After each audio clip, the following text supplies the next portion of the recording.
The World Cup is the biggest stage of all. It comprises the game's best players and is watched by roughly a seventh of the globe's population. So in many ways it seems like the ideal place to window shop ahead of a transfer window. But that is really not the case. And here's why.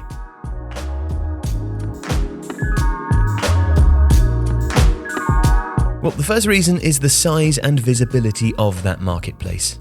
It's difficult to strike a good deal or discover a player when the world is almost quite literally watching.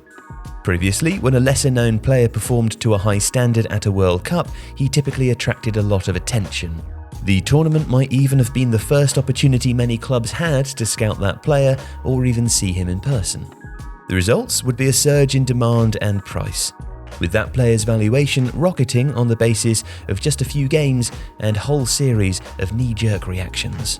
But today, that is less of an issue. Scouting coverage is typically so broad that it's rare for lots of clubs to discover a new player in such a mainstream environment. And there are plenty of other pitfalls too.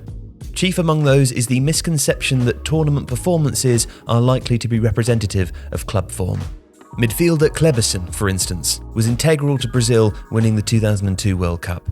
A year later, Manchester United would sign him for just under £6 million from Atletico Paranaense, with Alex Ferguson saying at his unveiling that one of the reasons why United had been willing to sell Juan Sebastian Veron to Chelsea earlier that summer was because the Brazilian was due to arrive. But Kleberson was not a success and would last just 2 seasons. And it was also a mistake that Ferguson had made before, with the signing of Jordi Cruyff and Karel Poborski off the back of their respective showings at Euro 96. Both had excellent runs in that tournament, Ferguson reflected in his autobiography. But I didn't receive the kind of value their countries did that summer. Sometimes players get themselves motivated and prepared for World Cups and European Championships, and after that, there can be a levelling off. But why is that? Well, there's no single reason why a transfer fails. Similarly, there's no one factor which determines why a player might perform better for his country than for his club. Sometimes, as Ferguson alluded to, players are simply more inspired when playing for their country.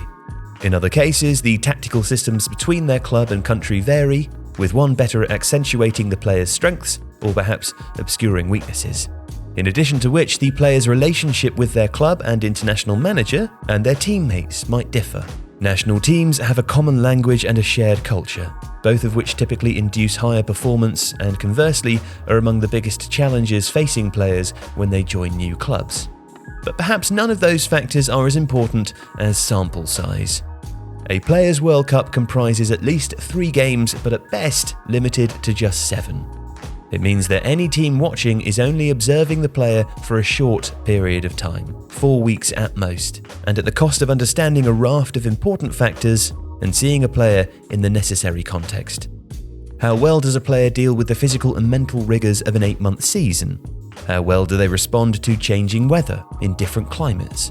Is their tactical preparation and focus consistent over the course of a year, or are their World Cup performances inspired by hyper-focus that can come with such events that are usually the pinnacle of a career? How well do they deal with social challenges? World Cup squads are typically bunkered within their own private resorts, but left to their own devices, how well does a player fill their time? And what impact, if any, does that have on their form? That a World Cup provides answers to none of these questions describes what a world apart it is. And yet clubs are sometimes swayed by the showcase it provides and the cash of being seen to sign a player who's recently become a global star. In 2014, for instance, Real Madrid ignored all the market and scouting efficiencies to sign James Rodriguez, in spite of him having no natural home in their side. And most clubs don't behave that way.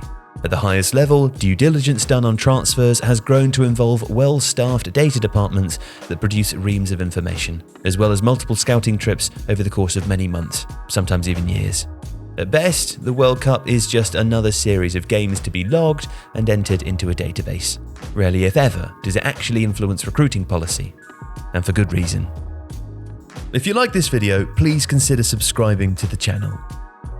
The Athletic brings you the best sports journalism in the world in a personalised experience, connecting you with the stories and teams that you care about the most. There's coverage of 13 sports, plus direct access to world-class journalists through live Q&As, discussions and podcasts. And you can try it now for free for 30 days by clicking the link in the description.